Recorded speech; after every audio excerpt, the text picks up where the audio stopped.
Hey guys, Pete here. Today's the day. I'm starting my Twin Peaks rewatch, starting with the pilot episode of Season 1. When I asked the patrons on my Patreon account, this was the overwhelming winner of what they wanted to see was a rewatch of Season 1. So I want to thank those people for signing up and helping out to make sure these videos happened. And I will give you a link at the end where you can check out how to get involved with that as well.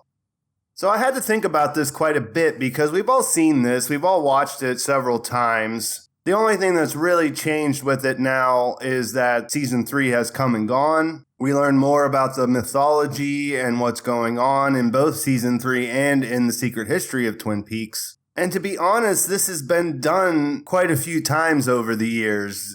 This is a series that has never really died, except when it did die, when Season 2 went off the rails. And it's just constantly been recycled in our thought process for those of us who were alive at that time.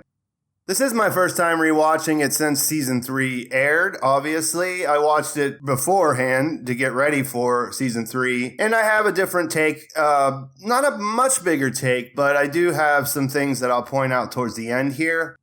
What actually happens in this episode is we learn about Laura's murder. We're introduced to the characters of the small town of Twin Peaks in Washington. We see their reactions when the body's discovered. We see FBI Special Agent Dale Cooper arrive on the scene because Ronette Pulaski had crossed over state lines. We see that there is some connection to another case that Agent Cooper had worked on. We know that's Teresa Banks. The letter underneath the fingernails is the key there, and that this might be a serial killer.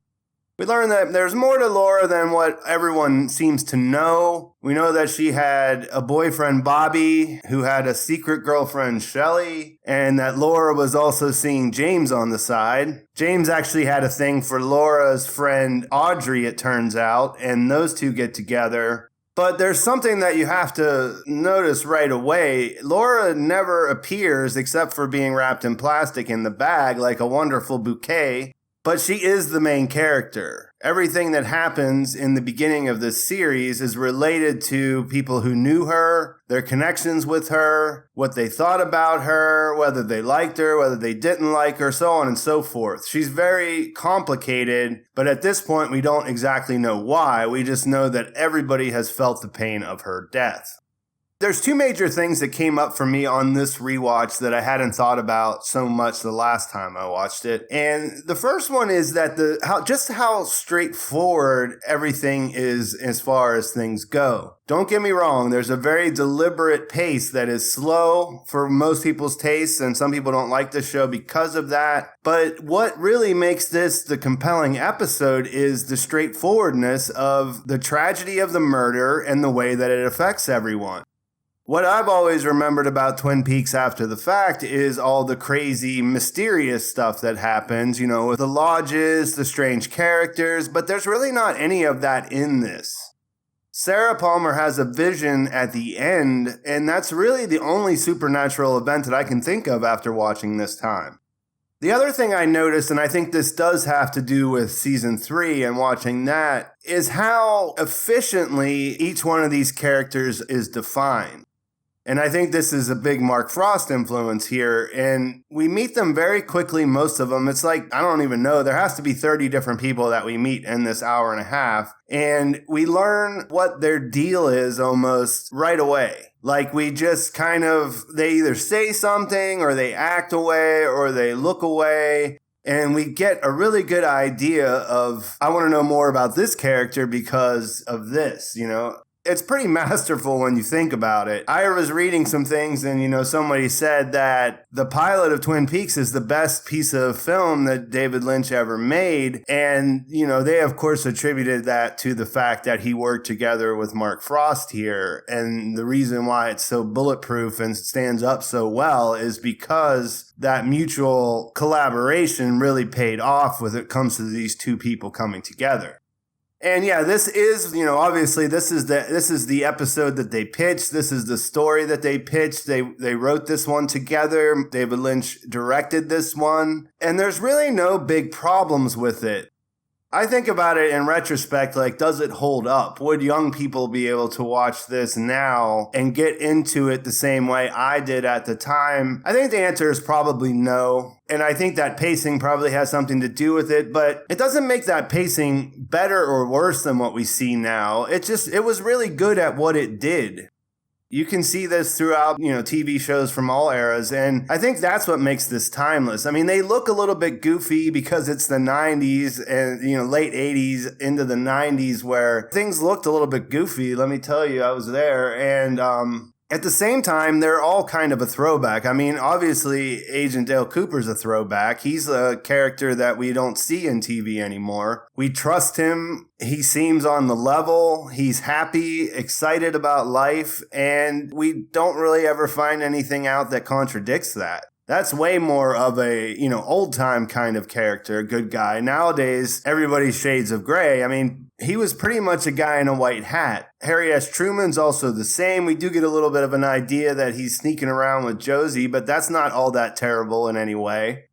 The people there aren't, trendy, you know what I mean? This isn't Beverly Hills 90210, which is a contemporary show, or Miami Vice or something like that. They're kind of a throwback in a small town anyways.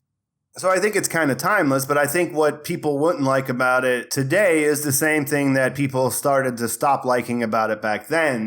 They liked the idea of wanting to find out who Laura Palmer's murderer was, but they didn't really care for all the expansive plot lines that were going everywhere that didn't necessarily have a conclusion in mind. You know what I mean? It's the same thing that we heard a lot of when we saw The Return finish up. People wanted answers. They had waited for answers. They've been trained to think that they deserve answers. And when they don't get them, they decide to go watch something else. And that did happen to this. This show didn't just die because Lynch and Frost stepped back after they were forced to reveal the killer. There were other reasons involved, and we'll talk about that more as we go. For now, it's fun to watch for me. I enjoyed every moment of it. It's a little bit long, but I can't think of anything that could have been removed from it. You know what I mean? It's a TV show, yes. It should be somewhat consistent in a time frame, but a pilot episode is different, and I don't think that really hurts this here. I think what's good about it now is what was good about it for me. The things that stand out, the Leland and Sarah's reaction, that whole sequence I think is really powerful. I think that when we see Harry, he never says your daughter's dead. Leland just knows. The phone drops. Both were really good performances, and it really tied in there. The students' reactions, I'm not a big fan of the students.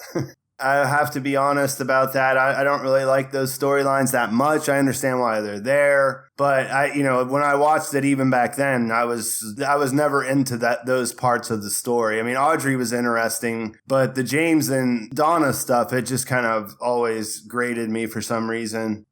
Cooper, obviously, he steals the show, but we talked about that a bit already. And for all the quirkiness and zaniness, things are pretty quickly moved along. Like, we meet the log lady, for instance, one of my favorite characters, and Cooper says, who's the lady with the log? And Truman just says, we call her the log lady, and there's nothing else to it. We don't get a big thing. And I think that's what makes the pilot kind of stand out compared to everything else that we see in the Twin Peaks universe, is that they kept things moving along to build up the idea that this girl's death had a major effect on people, and it made me want to know who killed her, and I think it probably did you too if you're watching this video at this point, because 25 plus years later, we're still talking about this show. A couple of interesting things of note here. I mentioned the log lady earlier. When they came back and put this out in syndication on the Bravo network, they had the log lady do introductions for the episodes, each individual episode. These are interesting because they were made up after the series had been canceled, and they went back and they put little introductions for each one. The intro she uses here is, "Welcome to Twin Peaks. My name is Margaret Lanterman. I live in Twin Peaks. I'm known as the Log Lady." There's a story behind that. There are many stories in Twin Peaks. Some of them are sad, some funny. Some of them are stories of madness, of violence. Some are ordinary. Yet they all have about them a sense of mystery, the mystery of life. Sometimes the mystery of death. The mystery of the woods surrounding Twin Peaks. To introduce this story, let me just say it encompasses the all. It is beyond the fire, though few would know that meaning. It's a story of many, but it begins with one, and I knew her. The one leading to the many is Laura Palmer. Laura is the one. So, of course, she repeated that idea in season 3. And it's a really straightforward, coherent kind of idea, right? Those are the things I was talking about earlier. Everything revolves around Laura. Originally, that was the plan. And the idea was that the mystery of who killed Laura Palmer was going to be the foreground story at first. But it was going to disappear into the background gradually as viewers started to get invested in the other storylines of the regular people in the town. Initially, the network liked that idea, but over time, they gave in to the fans' wishes of wanting to know who actually committed the murder. A couple interesting things that happened around the set was that, if you remember that scene where they're looking at, finds the letter under Laura's fingernail, the light is malfunctioning, I guess you could say. It's sort of flickering. And that was something that happened when they were filming, and David Lynch just liked it and decided not to have it fixed. Another thing that's a pretty famous story that you've probably heard is that Bob, the guy who plays Bob, Frank Silva, he was discovered during filming. He wasn't initially cast as anything. He was a stagehand or whatever you would call that. And Lynch heard somebody say something about Frank getting caught in a room where they were rearranging furniture, being stuck there. David Lynch liked the idea of that, so he ended up making him Bob. And that had an effect on the writing of the future episodes, as far as I know. There's also the story about Laura. She was cast to play the person in the plastic, the dead body. She obviously shot the photos for the iconic images that we see throughout the series. The one that's most noticeable, of course, is her homecoming queen photograph. But when they filmed the video that we see in this episode with her and Donna, David Lynch, I guess, liked it so much that that's how she ended up being cast again as Maddie and so on. So those are some interesting things to think about. Another thing I was thinking about going into this was, how does it hold up as far as being, its own hype, basically? People still give this show a lot of credit for changing TV into what we see now, and I think that's obviously true. The question I had in my mind when I was watching is, how does this hold up compared to the 3rd season and to all the shows that have came afterwards? I mean, even if you don't think that Twin Peaks changed TV, I guess if you think that, you probably weren't there whenever this happened. But even if you don't think that, you have to understand that it did expand the toolbox of what was possible with TV, especially this was network TV. This was like prime time on a major network. And when we get into some of the episodes, especially the beginning of season 2, it's pretty amazing to think about the fact that they showed it at that time. So if nothing else, it expanded the toolbox. So every show that came after it had this in their toolbox. So how does it hold up in that instance? I think it still is compelling. I think a lot of the shows that kind of wanted to jump on to what Twin Peaks achieved in the beginning, they kind of focused on the weird. And here we see that it's able to jump back and forth in between different kinds of genres very quickly. It's equally good at being funny as it is about being like a police procedural TV show. We see it do that, and it's really a credit to the writing because I don't think you see that often. There's plenty of shows out there who do one thing really well, and there's plenty of shows that have come after Twin Peaks that are much better as far as being consistent through the run of the series, but in the landscape it came out in and doing the things that it did, it still holds up, and it's not that dated when you compare it to other TV shows and how they might hold up. If you think about Breaking Bad, how's that going to look in 20 years? You know what I mean? There'll be shows that'll take things that are good from it and do them really well. And, Jesse Pinkman won't really look right in the context of the time it's being watched and all that kind of stuff. So I'm excited to continue on with this series. I'm excited to hear what you guys think. Ask me questions for sure. As I mentioned at the beginning, this is directly related to the people who have helped me out on Patreon, who are my supporters over there. This is what they wanted to see, and this is what they had signed up for, and I would like to give you guys a link to go there and think about joining as well. Everything you need to know is explained there, so I'm not going to pitch you about it here. Just check it out and see what you think. Please like this video if you enjoyed it. Definitely subscribe to my channel if you haven't already. Leave your thoughts in the comments. Follow me on my social media accounts. You can leave some comments and we can discuss it over there as well.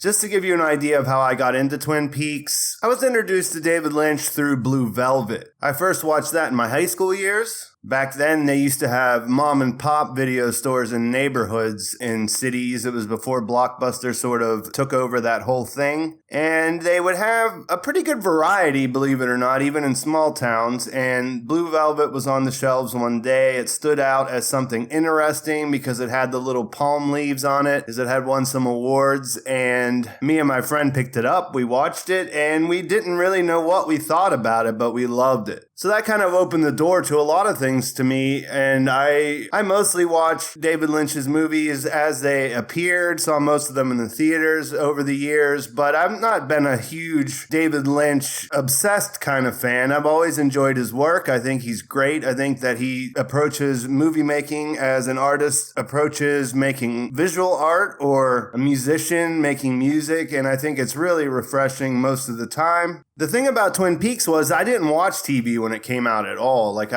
nobody really did. I was a teenager.